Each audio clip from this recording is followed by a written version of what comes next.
Daily current news में आज का हमारा विषय है DRUM वेब ऐप। सबसे पहले देख लेते हैं पूरे एपिसोड में किन किन मुद्दों पर बात करेंगे। जानेंगे चर्चा में क्यों DRUM वेब ऐप के बारे में, कैसे कार्य करता है DRUM वेब ऐप, और अंत में देखेंगे एक अभ्यास प्रश्न को। तो चलिए शुरू करते हैं। हाल ही में IIT खड़गपुर की एक टीम ने DRUM नामक वेब ऐप विकसित किया है। इस ऐप का उद्देश्य शहरी यात्रियों को वायु गुणवत्ता और ऊर्जा दक्षता के आधार पर उपयुक्त मार्ग चुनने में मदद करना है। यह ऐप उपयोगकर्ता द्वारा मार्ग दर्ज करते ही लाइव वायु प्रदूषण और ट्रैफिक डेटा प्राप्त करता है, जिससे निर्णय वास्तविक समय के आधार पर होता है। अब जान लेते हैं DRUM वेब ऐप के बारे में। इसका पूरा नाम dynamic route planning for urban green mobility है। यह ऐप गूगल मैप्स जैसा है, लेकिन इसमें अतिरिक्त रूप से ग्रीन मोबिलिटी यानी पर्यावरण के अनुकूल मार्ग चुनने की सुविधा है। इस ऐप में उपयोगकर्ताओं को 5 मार्ग विकल्प मिलते हैं। सबसे छोटा रास्ता, सबसे तेज रास्ता, वायु प्रदूषण से न्यूनतम जोखिम वाला मार्ग, न्यूनतम ऊर्जा खपत वाला मार्ग और सभी कारकों का संयोजन। अब जान लेते हैं कैसे कार्य करता है DRUM वेब ऐप।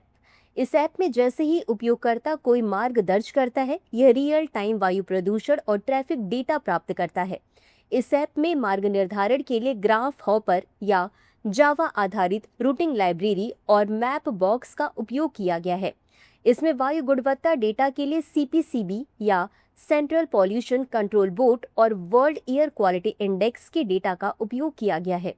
बता दें कि जहां प्रत्यक्ष सेंसर कवरेज नहीं है, वहां सेगमेंट वार इंटरपोलेशन रणनीति अपनाई गई है, यानी मार्ग को खंडों में बांटकर आसपास के सेंसर डेटा से प्रदूषण का अनुमान लगाया जाता है। यह ऐप शहरी यात्रियों को न केवल सबसे तेज या छोटा, बल्कि सबसे स्वच्छ और ऊर्जा कुशल मार्ग चुनने की सुविधा देता है, जिससे ग्रीन मोबिलिटी को बढ़ावा मिलता है। इसी के साथ अंत में देख लेते हैं आज के अभ्यास प्रश्न को। DRUM वेब ऐप के संदर्भ में निम्नलिखित कथनों पर विचार करें। 1. इसका पूरा नाम dynamic route planning for urban green mobility है। 2.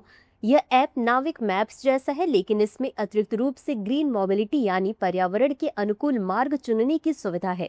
उपर्युक्त में से कौन सा या कौन से कथन सही है? यह सही है। A केवल 1, B केवल 2, C 1 और 2 दोनों, D न तो 1 और न ही 2। इस प्रश्न का उत्तर कमेंट बॉक्स में जरूर दें। अभी के लिए बस इतना ही। धन्यवाद। डियर व्यूअर्स, अपने एग्जाम की तैयारी को और बेहतर करने के लिए हमारे चैनल को लाइक, शेयर और सब्सक्राइब करना न भूलें।